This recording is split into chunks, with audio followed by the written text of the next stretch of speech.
सभा के सामने सौगंध खा के कहता हूं कि मैं अपने पिताजी के अक्षरशः आदेश का पालन करूंगा। लेकिन राजा बने नहीं, कहां पालन किए? जरा ध्यान देना, भागवत जी के इस गूढ़तम रहस्य को मानस से समझाने का प्रयास कर रहा हूं। भरत जी ने कहा, गुरुदेव इतने लोग संत महात्मा सब विराजमान हैं, आप ये बताएं कि हमारे पिताजी जो स्वतंत्रता पूर्वक माने थे, जो उनका हार्दिक इच्छा थी, वो मैं पूरा करूं कि जो रात में डाइन कैकेयी ने पिताजी के गले पर तलवार रख करके जबरदस्ती कहवाई है, मैं वो बात मानूं? अब सब चुप हो गए, कोई बोल नहीं पा रहे हैं। भैया भरत ने कहा कि हमारे पिताजी की हार्दिक इच्छा थी कि राम का राज्याभिषेक हो, लेकिन कैकेयी ने पानी फेर दिया उनके विचार पर। और आप जैसे विद्वान गुरु रह करके अपने गुरु का अगर कोई चुप कराया है तो केवल भैया भरत कराए हैं। भरत जी के प्रश्न का उत्तर वशिष्ठ जी नहीं दे पा रहे हैं। तभी तो गोस्वामी जी ने लिखा कि भरत महा महिमा जल राशि, मुनिमति तीर खड़ी अबलासी। भरत भैया के सामने कोई बोल नहीं पा रहा है। भरत जी ने कहा कि कैकेयी ने पहला वरदान क्या मांगी थी? सुनहु प्राण प्रिय अरे भावत जी का, और देहु एक बर भरत ही टीका। पहले वरदान में मांगी है। अरे दूसर बर मांगू कर जोरी, दूसर बर मांगू कर जोरी, पुरवहु नाथ मनोरथ मोरी, पुरवहु नाथ मनोरथ। तापस बेस विशेष उदासी, 14 बरिस राम बनवासी। तापस बेस विशेष उदासी, 14 बरिस राम बनवासी। पहला वरदान पूरा नहीं कराए, दूसरा वरदान आप लोग हमसे पूरा करा रहे हैं। पहला वरदान था कि राम का राज्याभिषेक, पहला वरदान था कि भरत का राज्याभिषेक हो जाए, और दूसरा वरदान था तब भगवान का वनवास हो। वाह भाई, हमारे जहां से हम आए हैं सुकुलपुर से, कोई सब तिवारी जी पूरे परिवार से आए, सबको साधुवाद है। अरे राम कथा गंगा सुगम बही जाई, हमा क्यों क्यों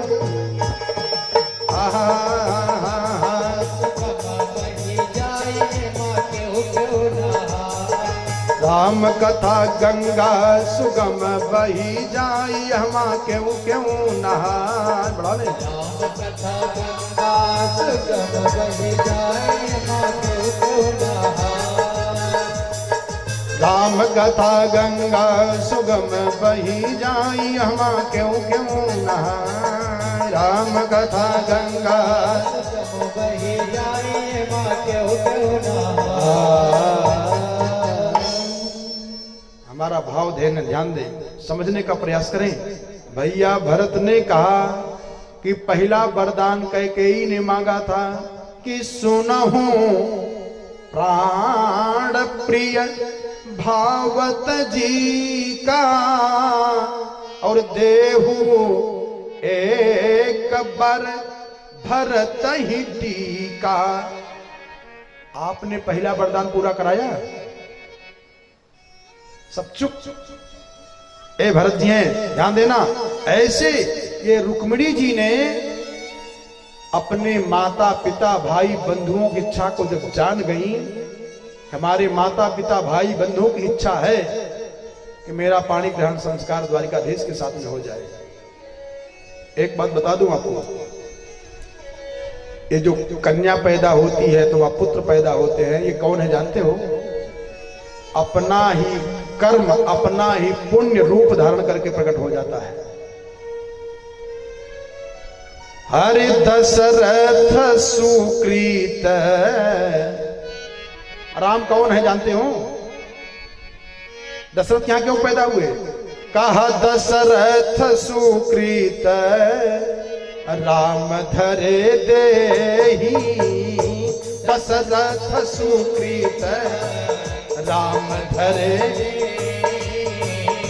दशरथ सुकृत राम धरे देहि, दशरथ सुकृत राम धरे देहि। और जनक सुकृत सीता देहि, जनक सुकृत सीता, जनक सुकृत सीता देहि हो, जनक सुकृत सीता देहि। लड़की ये प्राप्त करा देती है जो पुत्र जीवन में नहीं करा सकता है। सीता जी एक बार देखी अपने पिता राजा जनक को कुछ उदास थे। कहा पिताजी आप उदास हैं, क्यों? राजा जनक ने कहा बिटिया मैं चाहता हूं जिनका ध्यान भगवान महादेव करते हैं, हमारे गुरुदेव करते हैं, बड़े बड़े योगेंद्र मुनीन्द्र जिनका समाधिस्थ होकर के ध्यान करते हैं, उसी ब्रह्म का मैं साक्षात दर्शन करना चाहता हूं। सीता मुस्कुरा कर कही कि पिताजी क्यों आप इतना उदास हो रहे हैं? मैं आपसे वादा कर रही हूं वो ब्रह्म चल करके आपके दरवाजे पर आएगा और आपसे भीख मांगेगा, आपके सामने हाथ फैलाएगा। देखा सीता के प्रभाव से, सीता जी के प्रताप से। और राम जी स्वयं जनकपुर में गए हैं। जनक जी बुलाने गए थे क्या? अपने आप से गए हैं राम। जब कन्यादान हो रहा था तो राजा दशरथ रो दिए।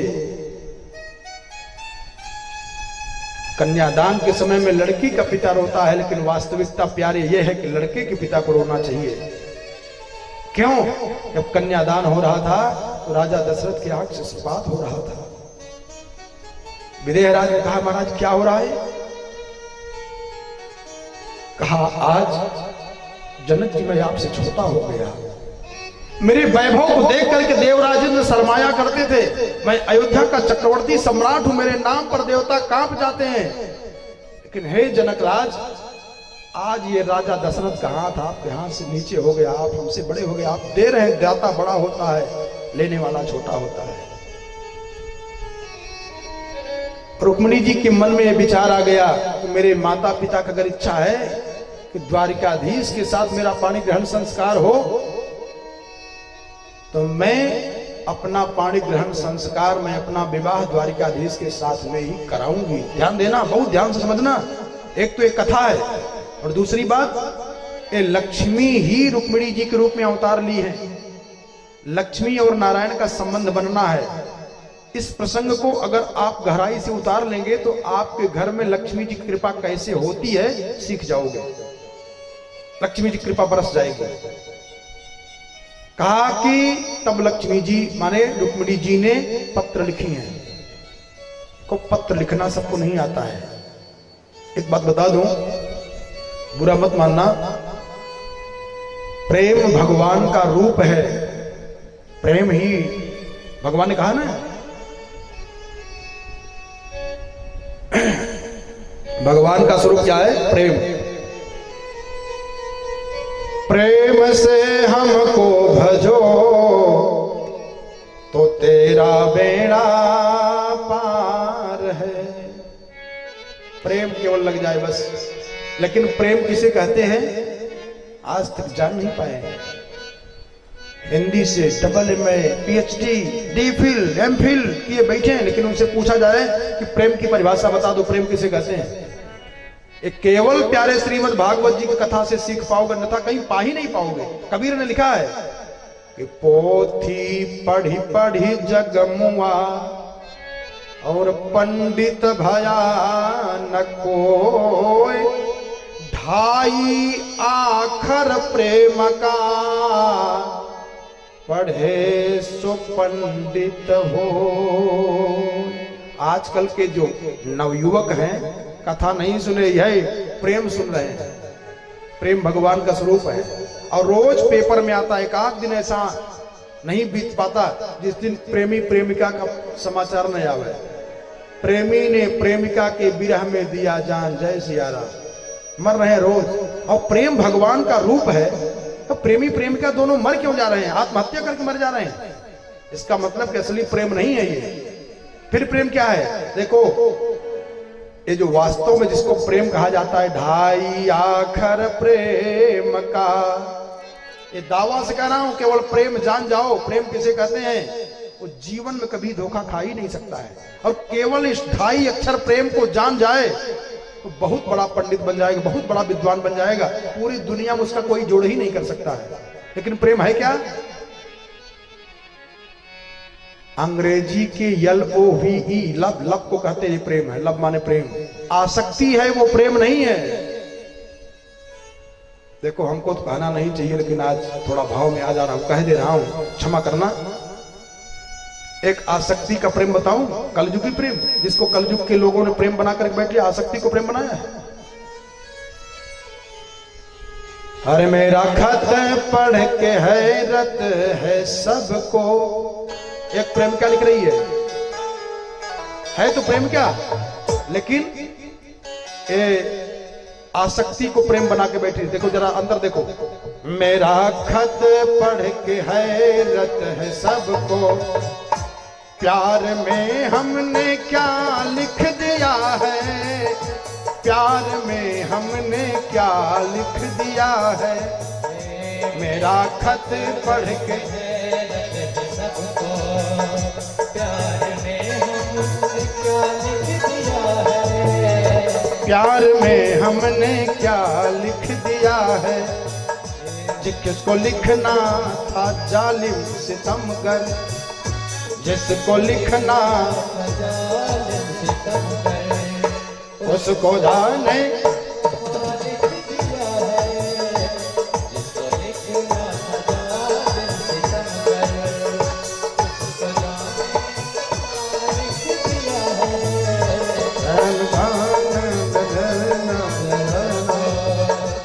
उसको जाने वफा लिख दिया है, उसको जाने वफा लिख दिया है। आसक्ति है ये। अब प्रेम बता दूं, ध्यान देना। एक उदाहरण और दे देता हूं आपको, अगर समझ में आए तो समझ लेना। एक राजा को 3 रानियां थी।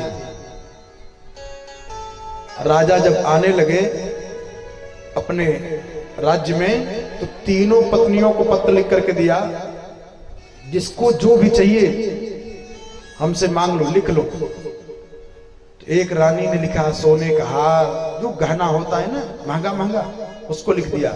एक ने बढ़िया वस्त्र के लिए लिखा, और एक रानी ने लिफाफा में हिंदी में एक लिख करके छोड़ दिया बस। अब राजा के पास पत्र गया, तो राजा ने देखा उस पत्र को, समझ ही नहीं पा रहा है कि इस पत्र में लिखा क्या है। अपने मंत्री से पूछा, मंत्री जी ये क्या लिखा है? तो जब मंत्री ने लिफाफा को देखा तो उसके आंख में आंसू भर गया। राजा ने कहा क्या हुआ? कहा महाराज, ये आपकी रानी कह रही है कि केवल एक आपको चाहिए, और उनको न गहना चाहिए, न वस्त्र चाहिए, न आभूषण चाहिए। ये प्रेम की शैली है प्यारे। रुक्मिणी जी ने पत्र लिखा है, और रुक्मिणी जी जब पत्र लिखी हैं, देखो जरा इनकी विद्वता देखे, कितनी विदुषी है ये। पत्र लिख करके और ब्राह्मण के द्वारा भेज रही है द्वारिकाधीश के पास। ये प्रेम है। सुपनखा गई थी, भगवान से संबंध बनाना चाह रही थी, लेकिन संबंध बना नहीं पाई, बल्कि नाक कान कटा करके आई। और रुक्मिणी जी भगवान को देखी नहीं है, द्वारिकाधीश से मिली नहीं है, केवल पत्र लिख करके भेज रही है, और उस पत्र का प्रभाव होगा कि भगवान द्वारिकाधीश से इनका संबंध बन जाएगा। देखो कैसे बनाया जाता है संबंध। रुक्मिणी जी ने पत्र लिखा और पत्र लिख करके भेज दी। कहां? द्वारिकाधीश के पास। ध्यान देकर के समझना, बहुत ध्यान देना, क्योंकि बड़ी एक रहस्य की बात बता रहा हूं, भागवत जी का रहस्य, एक रहस्य खोल रहा हूं। ब्राह्मण देवता लेके गए, द्वारिकाधीश के पास पहुंचे, तो द्वारिकाधीश ने जब देखा ब्राह्मण देवता को तो उठ करके खड़े हो गए। ब्राह्मण का इतना भगवान सम्मान करते हैं, 9 गुण होना चाहिए ब्राह्मण में, अगर 9 गुण आ जाए ना तो भगवान भी उस ब्राह्मण का सम्मान करते हैं। भगवान अपने आसन से खड़े हो गए, महाराज बैठिए। तो जब ब्राह्मण देवता बैठे तो भगवान ने पूछा कि कच्चित द्विजवर श्रेष्ठ धर्मस्ते वृद्ध सम्मतः। ब्राह्मण देवता, आपका भजन संध्या जप तप ठीक ठाक तो चल रहा है।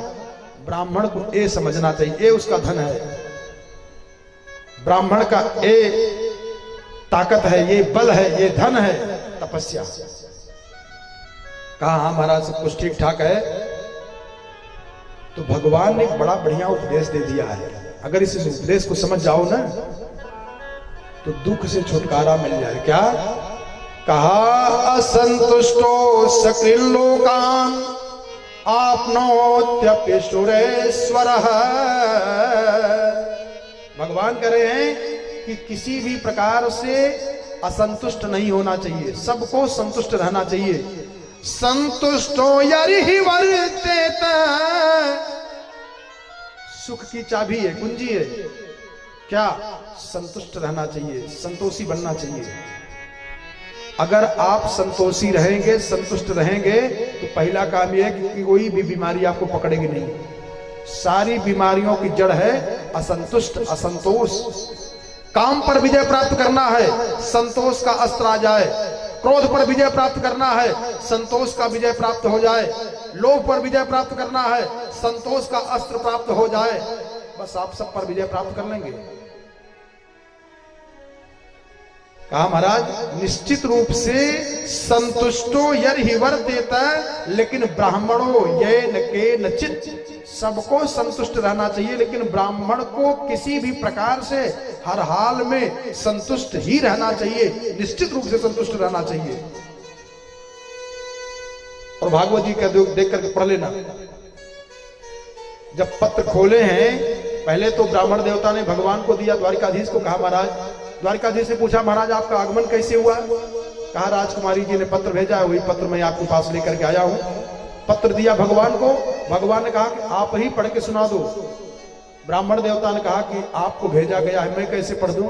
किसी दूसरे का पत्र नहीं पढ़ना चाहिए। भगवान ने कहा कि मैं छिपाता नहीं हूं, हमारे लिए जो भी पत्र लिखा हो राजकुमारी जी ने, आप पढ़ के सुना दीजिए। यहां लिखा है रुक्मिण्युवाच, रुक्मिणी जी सीधे सीधे भगवान से बोल रही हैं, न ब्राह्मण पढ़ रहे हैं पत्र को, न भगवान पढ़ रहे हैं, स्वयं रुक्मिणी जी की आवाज आ रही है और भगवान उसको सुन रहे हैं। ये प्रक्रिया है, ये प्रेम की पराकाष्ठा है।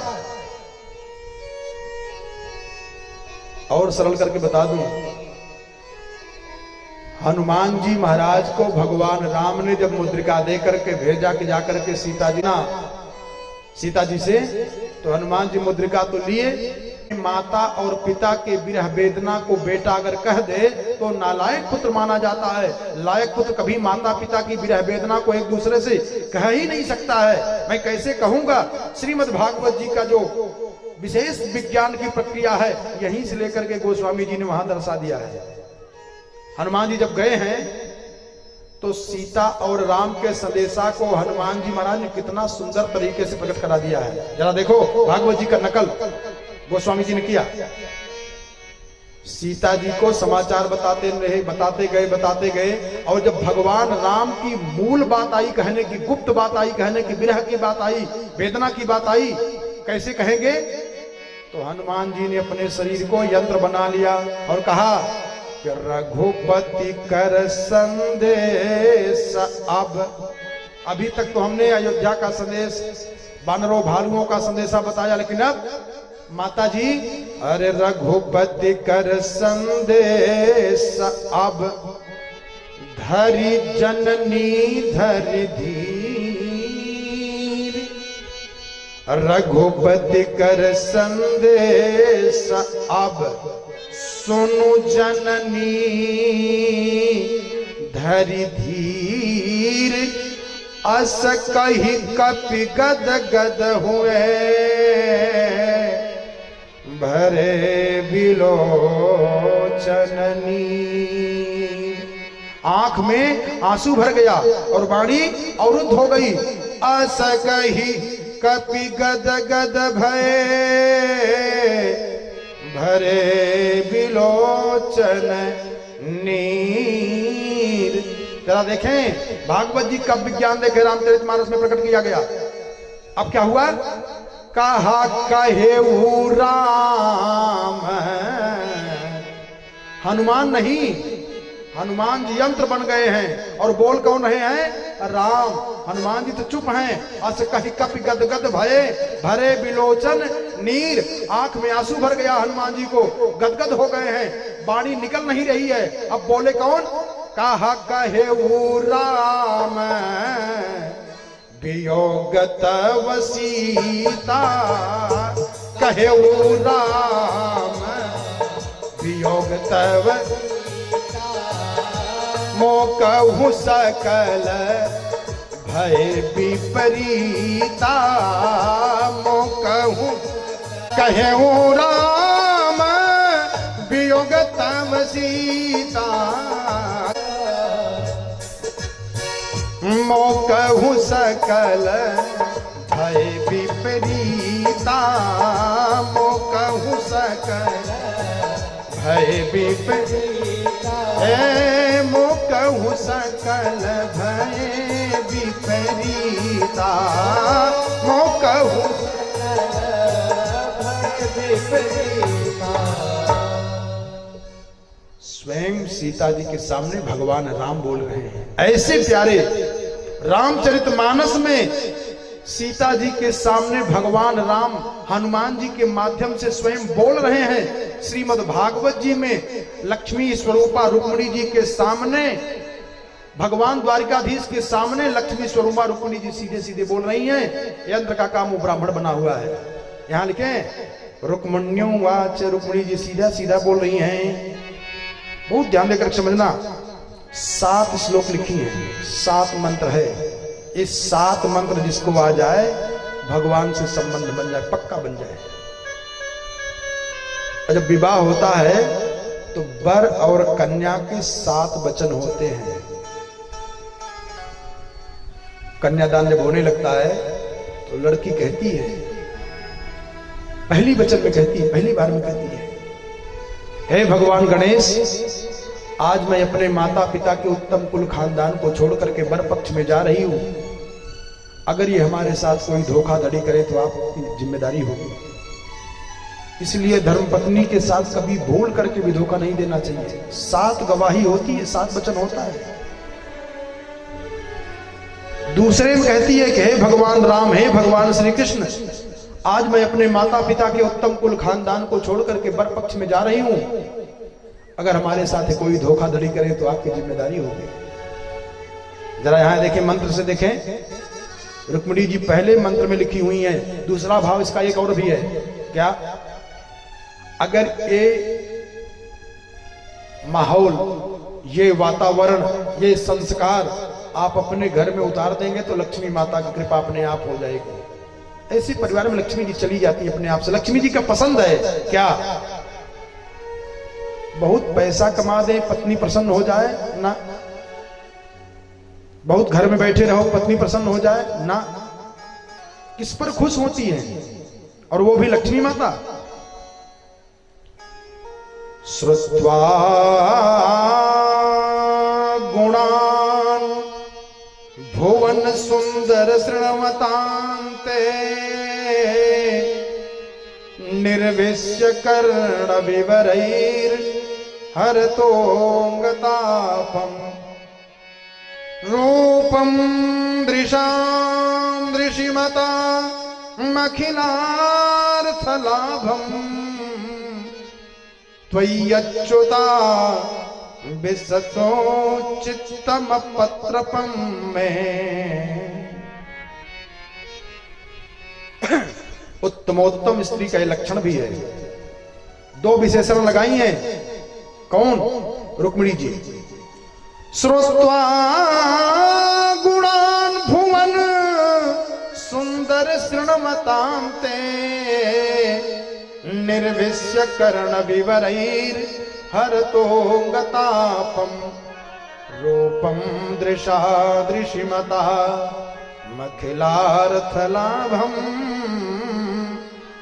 त्वय्यच्युता विसतु चेतम पत्रपम में।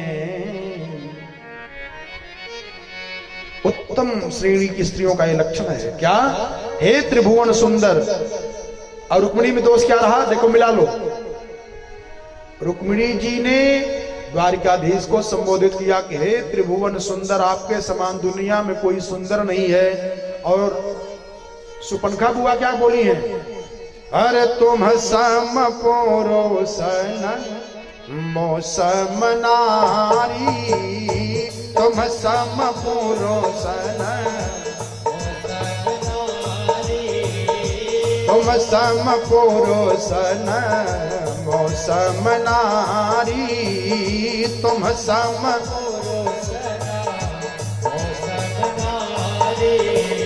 यह संयोग विधि रचा विचारी, यह संयोग विधि रचा विचारी।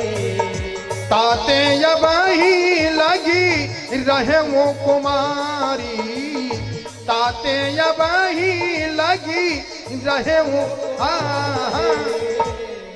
अरे मन माना कछु तुम ही निहारी, मन माना कछु, ज्यादा नहीं, ए मन माना कछु तुम ही निहारी हो, मन माना कछु। भगवान को देख कर कि मन माना कछ, तुम्हारा भी कछ मन हमारा आपके ऊपर आया है। देख रहे हो? और रुक्मिणी जी ने क्या कहा? श्रुत्वा गुणान भुवन सुंदर शृण्वतां ते निर्विश्य कर्ण विवरैर हरतो गतापम रूपम दृशा दृशिमता अखिलार्थलाभम त्वय्यच्युता विसतु चित्तम पत्रपम में। हे त्रिभुवन सुंदर, हे अच्युत, मैंने आपके गुणानुवाद को साधुओं के मुख से सुनी हूं, तभी से मेरा मन आप में लग गया। मैंने अपने जीवन का सार सर्वस्व आपको मान लिया है। मैंने अपना जीवन आपके श्री चरणों में समर्पित कर दी हूं। मेरा मन, मेरी आंखें आपको देखने के लिए तरस रही है प्रभु। कहीं भगवान नाराज न हो जाए, इसलिए विशेषता बता रही है कि कात्वा मुकुंद महती। एक गुण अगर आ जाए पुरुष में, इस पर पुरुष को ध्यान देना है। अगर ये पुरुष के अंदर गुण आ जाए तो लक्ष्मी जी की कृपा उस परिवार में हर हाल में हो जाएगी। लक्ष्मी जी का पसंद है क्या? काता कात्वं मुकुंद महती अरे कुलशील रूप।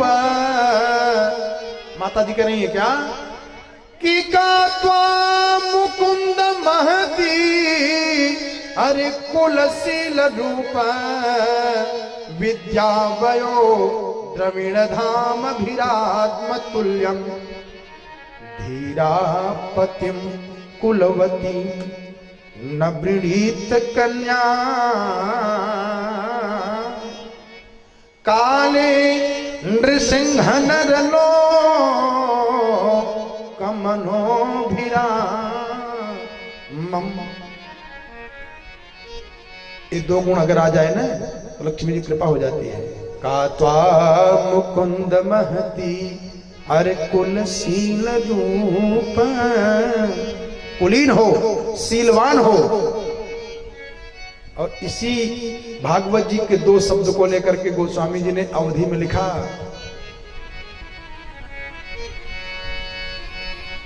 आप अगर वैभववान होना चाहते हैं, सुखी होना चाहते हैं, तो सब सुख संपत्ति केवल 2 गुण पे, भागवती से, सब सुख संपत्ति बिनहि बोलाए, सब सुख संपत्ति बिनहि बोलाए, सब सुख संपत्ति बिनहि बोलाए, सब सुख संपत्ति बिनहि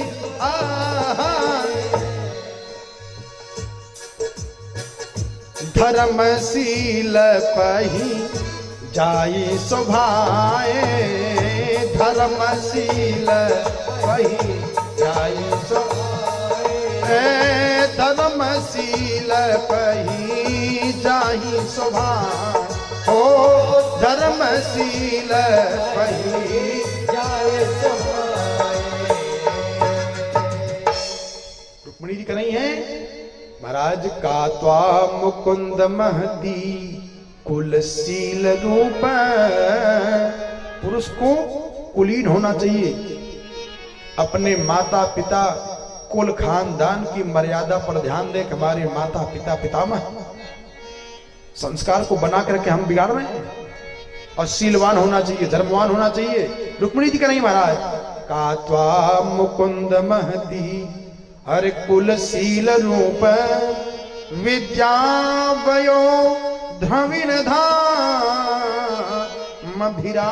तुल्यम धीरापतिम। महाराज, आपके जैसा कुलीन, आपके जैसा सुंदर, आपके जैसा धैर्यवान, जो जितना धैर्यवान होता है वो उतना ज्यादा बड़ा होता है। ध्यान देना, वास्तव में बड़ा कौन होता है जानते हो? जो जितना धैर्यवान होगा निश्चित रूप से उतना बड़ा हो जाएगा। हनुमान जी से मेघनाथ की जब मुलाकात हुई तो मेघनाथ ने अपना बखान बताया, ए बंदर, हमको जानता मैं कौन हूं? मैं इंद्रजीत कहलाता हूं, मैंने इंद्र को जीत लिया। घमंड बता रहा है, अभिमान। हनुमान जी ने मुस्कुरा के कहा कि मूर्ख, हमको जानता मैं कौन हूं? आप बताओ। कहा तू इंद्रजीत कहलाता है, मैं इंद्रिय जीत कहता हूं।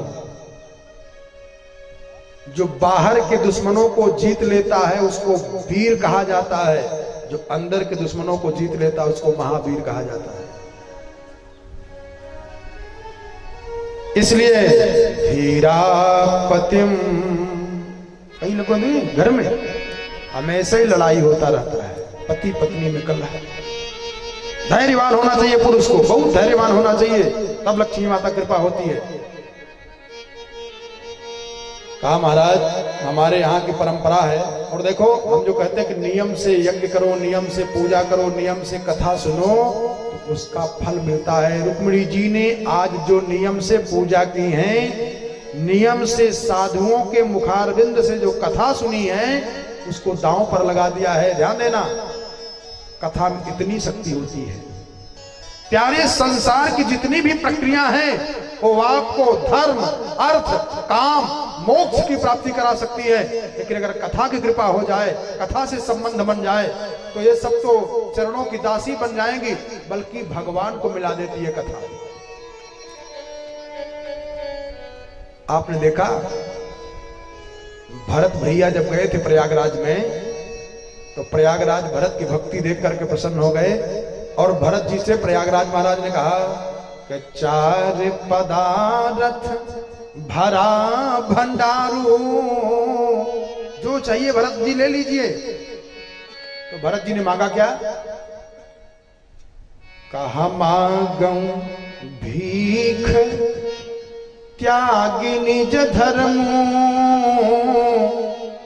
आरत काहन करई कुकर्मु। मांगे क्या? प्रयागराज महाराज शर्मा गए, नहीं दे पाए। क्या मांगे थे? कहा अर्थन धर्मन काम रुचि, और गति न चाहूं निर्वाण, जन्म जन्म रति राम प्रद, यह वरदान प्यारे कथा से अगर संबंध बन जाए, कथा से प्रेम हो जाए, कथा की कृपा हो जाए तो ये भगवान को मिला देती, भगवान को प्राप्त करा देती है।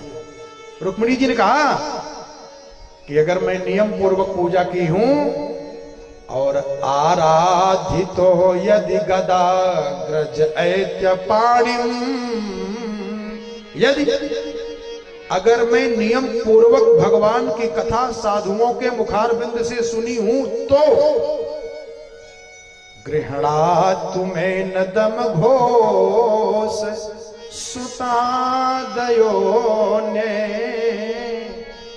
हे नाथ हमको दमघोष का पुत्र शिशुपाल न लेकर के जाए, ये प्रतिज्ञा कर दी है। और बताई है कि हमारे यहाँ की परंपरा है कि जब लड़की का विवाह होता है तो लड़की जाती है पार्वती की पूजा करने, तो मैं पार्वती की पूजा करने आऊंगी और वही मंदिर में आकर के पार्वती और शंकर जी को साक्षी बना करके हमारे मांग में सिंदूर डाल करके प्रभु आप हमको अपना लीजिएगा। जब भगवान के मुखमंडल को देखा, भाव भंगिमा को देखा ब्राह्मण देवता ने, ब्राह्मण इतना विद्वान था, जब देखा द्वारिकाधीश को तब कहे इत्येते गुह्य संदेशा, जब जान गए कि भगवान नाराज नहीं है तब ब्राह्मण देवता ने कहा कि इत्येते गुह्य संदेशा यदुदेव मयाहिता विमृश्य कर्तुम यच्चात्र क्रियताम तदनंतरम। महाराज यही गुप्त संदेशा है। रुक्मिणी जी आपको बहुत ज्यादा मानती है। गीता जी में भगवान ने कहा है और श्रीमद् भागवत जी में क्रिया में दिखा दिया है। गीता में भगवान ने एक उपदेश दिए हैं, ये यथा माम प्रपद्यन्ते, सीख लो। अगर ये श्लोक आपके दिल में उतर जाए ना, काम बन जाएगा।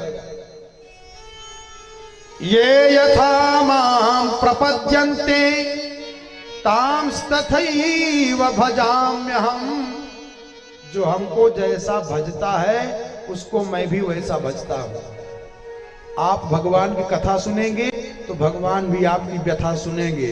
आप भगवान की कथा नहीं सुने, आपकी व्यथा नहीं सुनी जाएगी, चाहे जितना चिल्लाओ, रो, गाओ, घूमो।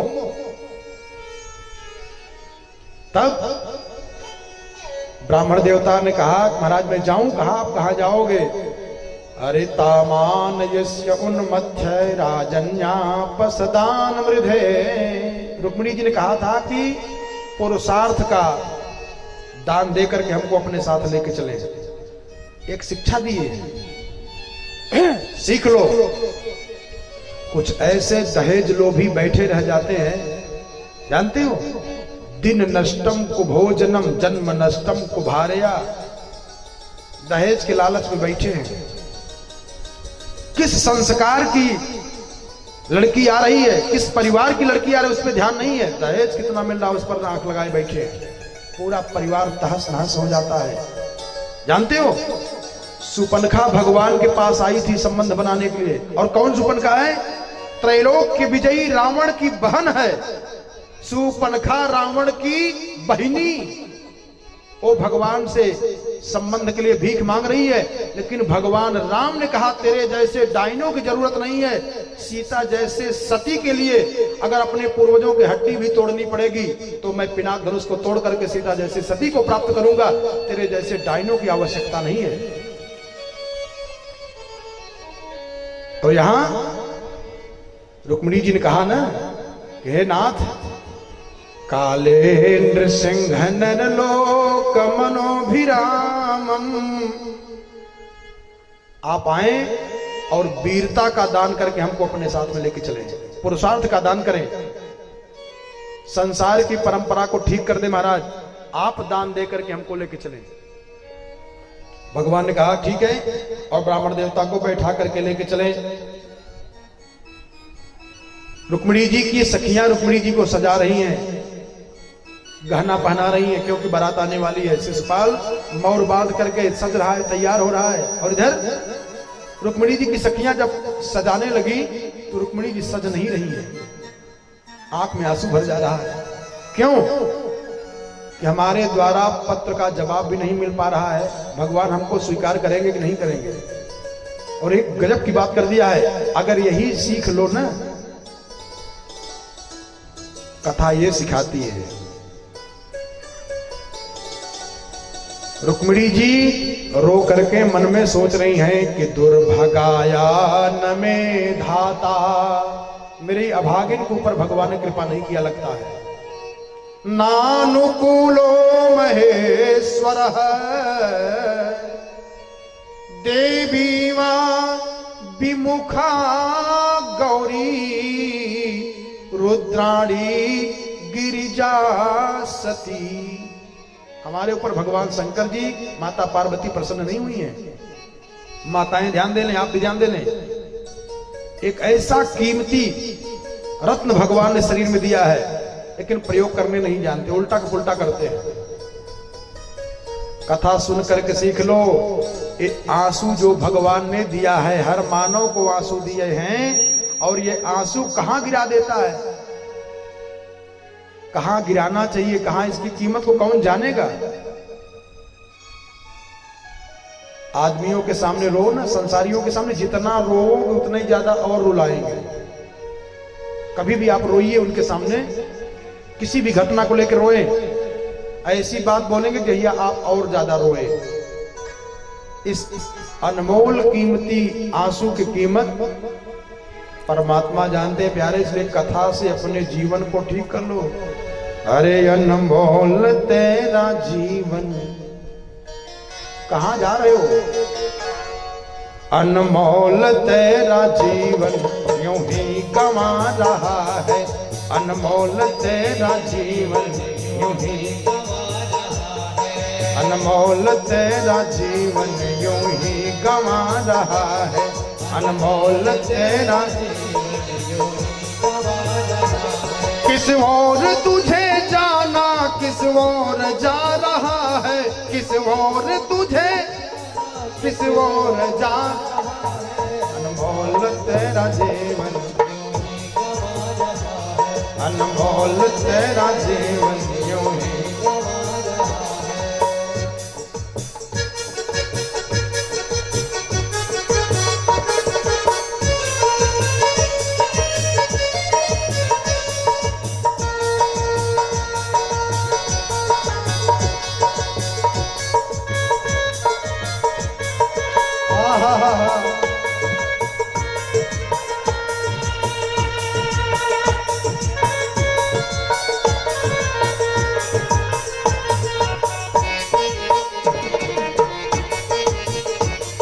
अनमोल तेरा जीवन यूं ही गंवा रहा है, अनमोल तेरा जीवन यूं ही गंवा रहा है, तेरा जीवन यूं ही गंवा रहा है। सीख लो, ये अनमोल कीमती जो आंसू है, ये आंसू कहां गिराना चाहिए सीखो। रुक्मिणी जी से कथा में, एवं चिंतयति बाला, सुखदेव जी कहते परीक्षित, ये आंख के आंसू में इतनी ताकत है ना, अगर पूजा करते हो, भजन करते हो नियम पूर्वक, भगवान के सामने कभी आप अपनी आंख में आंसू ले लो, आपके आंख के आंसू गिरने नहीं पाएंगे, तब तक भगवान समस्या का समाधान कर देंगे। कभी भी करके देख लो आप जीवन में। यहां देखो रुक्मिणी जी की सखियां गहना पहना रही हैं। सुखदेव जी कहते हैं कि एवं चिंतयति बाला, सूत्र है, नोट कर लो, चिंता नहीं चिंतन करना चाहिए। जितना चिंता करोगे आयु क्षीण हो जाएगी, बीमारी से ग्रसित हो जाओगे, और चिंतन करने से आयु बढ़ जाएगी, निरोगी हो जाओगे। इसलिए एवं चिंतयति बाला, चिंता नहीं की है। एवं चिंतयति बाला गोविंद हृत मानसा, न्यमीलयत कालज्ञा नेत्रे चाश्रु कलाकुले, नेत्रे च अश्रु कलाकुले, आंख में आंसू आ गया। जब आंख में आंसू आया तो बायां अंग रुक्मिणी जी का फड़क गया। राजा जनक सबके सामने कहे, तजहु आस अर निज निज गृह जाहू, लिखा न विधि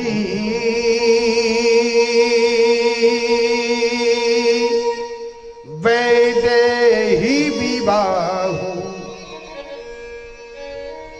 सीता जी ने क्या किया है? जो रुक्मिणी जी ने यहाँ भागवत जी में किया है वही सीता जी ने कर दिया है। तब धनुष तोड़ करके भगवान ने अपना लिया है। क्या कहे सीता जी? अरे लोचन जल रहे लोचन को ना, लोचन जल रहे लोचन लोचन जल रहे लोचन को ना, लोचन लोचन जैसे परम कृपण कर सोना, जैसे परम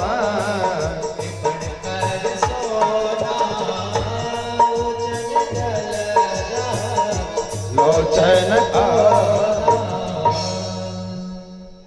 ए प्यारे मम गुण गावत अरे पुलक शरीरा, और गद गद गिरा नयन बहनीरा।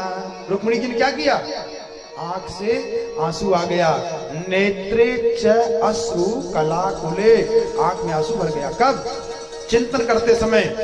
इस शरीर एक यंत्र है, इसका अगर प्रयोग सीख लो ना, अच्छा होगा तब भी ये शरीर बता देगा, बुरा होने वाला होगा तब ये शरीर आपको पहले ही बताएगा।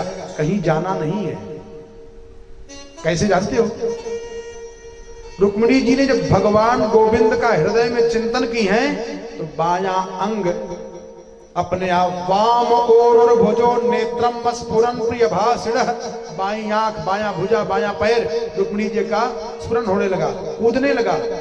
स्त्रियों का बायां अंग अगर फड़क जाए तो शुभ है, और पुरुष का दायां अंग अगर फड़क जाए तब शुभ होता है, और स्त्री का अगर दाहिना अंग फड़क जाए तो अशुभ है।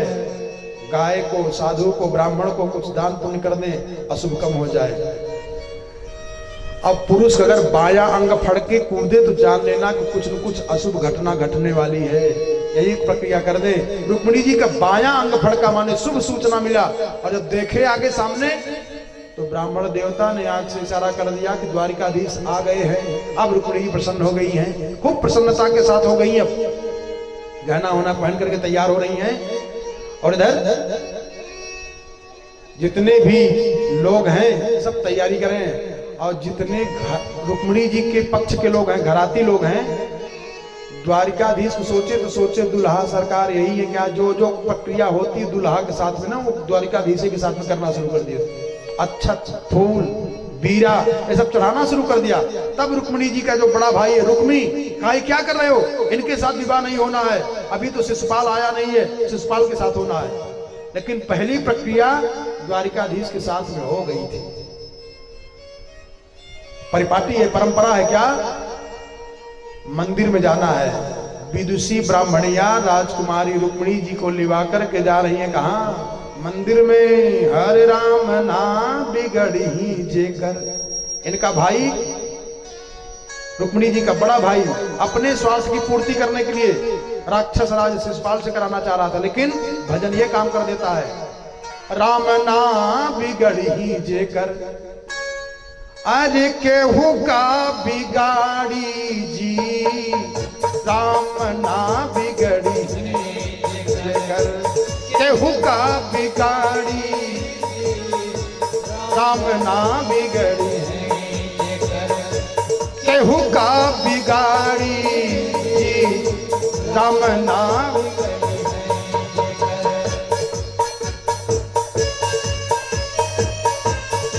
उदाहरण जरा देखना।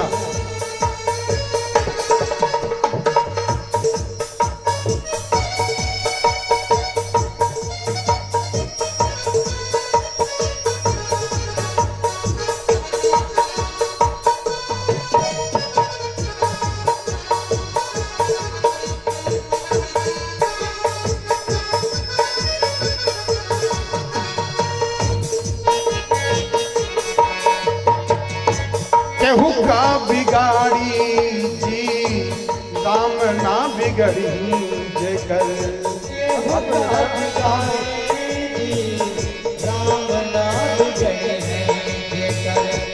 बीच सभा में देखो द्रौपदी पुकारेली, बीच सभा द्रौपदी, बीच सभा, बीच सभा, बीच सभा में देखो द्रौपदी पुकारेली, बीच सभा में देखो द्रौपदी खींचत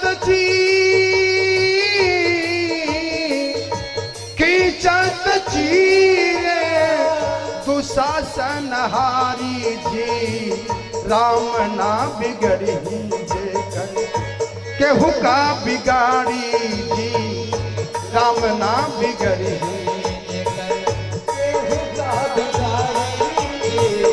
राम ना बिगड़ी जेकर केहू का बिगाड़ी, केहू का राम ना बिगड़ी,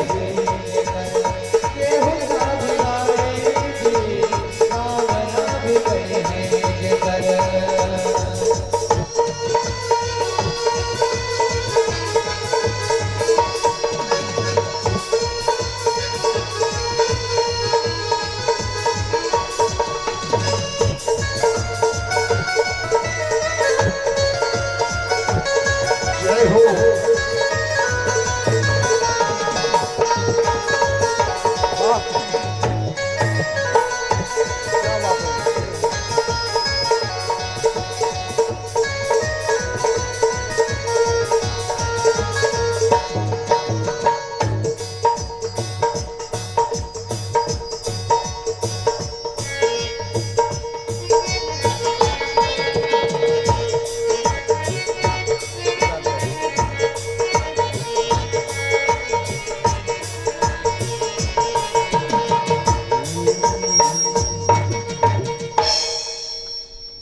भगवान जिसके ऊपर कृपा कर देते हैं ना, इसलिए भजन करना चाहिए।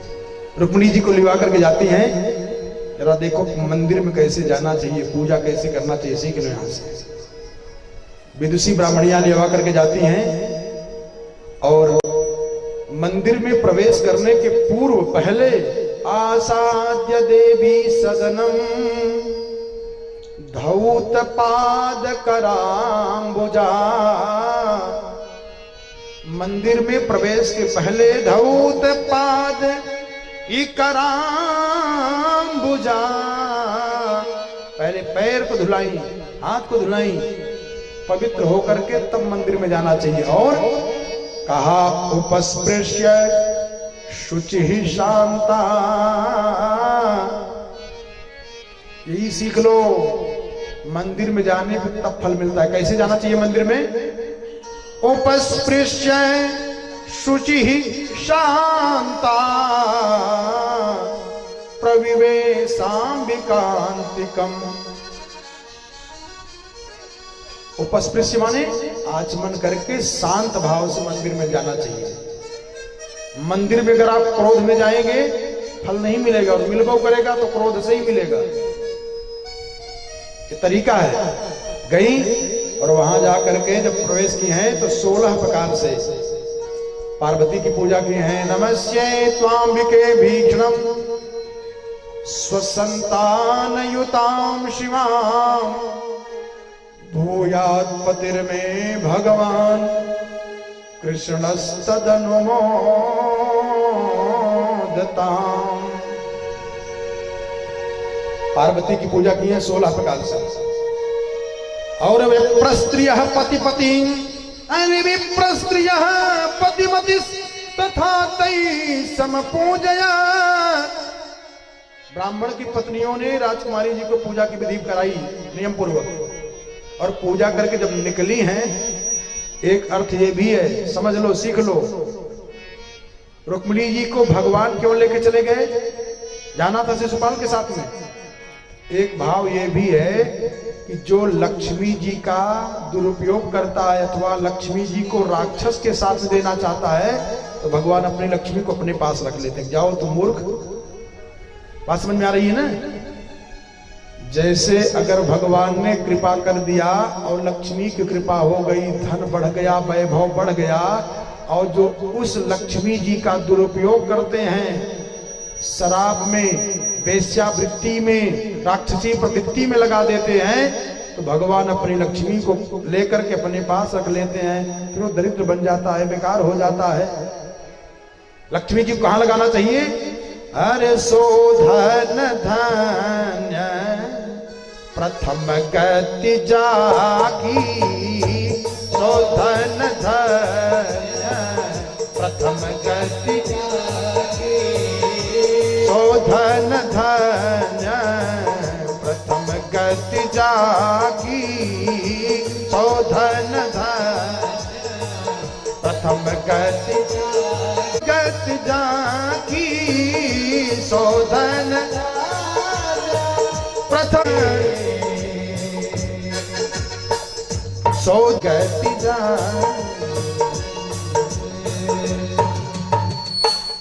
भगवान के श्री चरणों में समर्पित कर दे लक्ष्मी को। लक्ष्मी भगवान की है। और भूल करके कथा से सीख लो, कभी भी लक्ष्मी का पति बनने का दुष्प्रयास नहीं करना चाहिए, लक्ष्मी का पुत्र बनना चाहिए। सुखदेव जी ने कहा कि मैंने माता जी का दर्शन किया। कैसे? शुचिस्मिताम बिंब फलाधर द्युतिर शोणायमान द्विज कुंद कुडमला। स्त्रियां अगर इस गुण को, एकाक गुण अपने ऊपर उतार लें, एकाक गुण आ जाए अगर किसी भी स्त्री के अंदर, ये गुण तो लक्ष्मी हो जाती है। किसी गरीब परिवार में चली जाएं, कहीं किसी परिवार में चली जाएं, कहते हैं ना भैया हमारे घर की लक्ष्मी जब से आई तब से चमक गया परिवार। क्या गुण है? सुखदेव जी ने कहा कि परीक्षित जब रुक्मिणी जी माता जी निकली है मंदिर से, तो बाएं हाथ से घूंघट खोल करके भगवान को देखना चाहिए। मैंने दर्शन किया माता जी का, देखो यही है, एक आंख ये है सुखदेव जी महाराज का, दर्शन किए। क्या? शुचिस्मिताम बिंब फलाधर द्युतिर शोणायमान द्विज कुंद कुडमलाम। और पदा चलंती कलहंस गामिनी सिंजत कला नूपुर धाम शोभिना। और बिलोक्य वीरा हर मुमुः समागता यशस्विनस्ता कृतरे क्षयार्दिता। यशस्वी कहां? सीता जी की सुंदरता का वर्णन कर रहे थे गोस्वामी जी। सब उपमा कवि अज रहे जुठारी के ही पट तरिय विदेह कुमारी। सुंदरता लिख रहे हैं और लिखते लिखते एक लिख दिया, आधी अर्धाली में लिखे कि नवल देह तन सुंदर सारी, नवल देह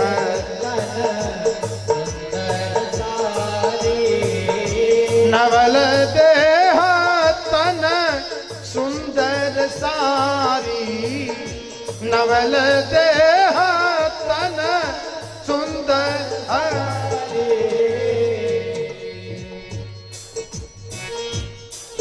इतने में घबरा गए क्या? कहीं कालिदास वाली हमारी भी दशा न हो जाए। इसका साधारण अर्थ क्या बन रहा है? जवानी का शरीर और सुंदर साड़ी पहनी हुई कैसा लगे, कोई कामी का विचार गंदा न हो जाए। गोस्वामी जी रात भर रोने लगे, तब हनुमान जी आए। कहा क्या हुआ? कहा माता जी पे बड़ा गड़बड़ लिख उठा है। कहा क्या? कहा नवल देह तन सुंदर सारी, नवल देह तन नवल देह तन सुंदर सारी, नवल देह तन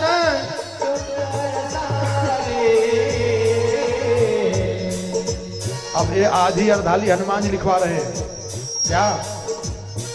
जगत जननी अतुलित छवि न्यारी